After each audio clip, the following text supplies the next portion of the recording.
देखे ये दुनिया माँ बात। ढिठ पर गरु वाले ज्यादा ये मन के जात। कते अरजना कते बरजना सुने नहीं वो कान। संसो मघलो गुनत बैठे ऊपर ले भगवान हरि।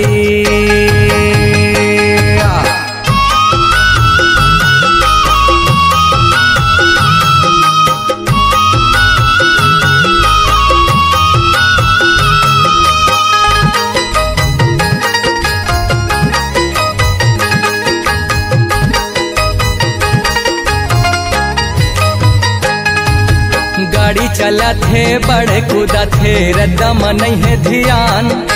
घरे मोबाइल गोठ कर थे टेकाए है डेरी कान। देख छपा गे मती हरा गे गवा डारी से फरान। देखो सुनाओ चेत करोगा मन के हरो सुजान हरी।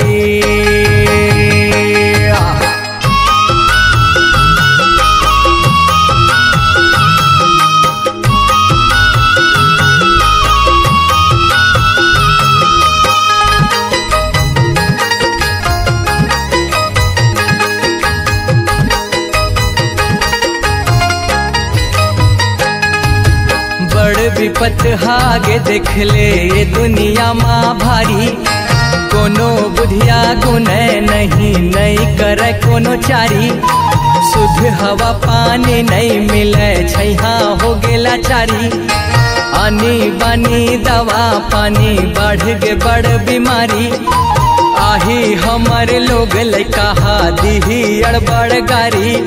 लगल बीरवा तभे तरवा देखा बेता संगवारी हरी।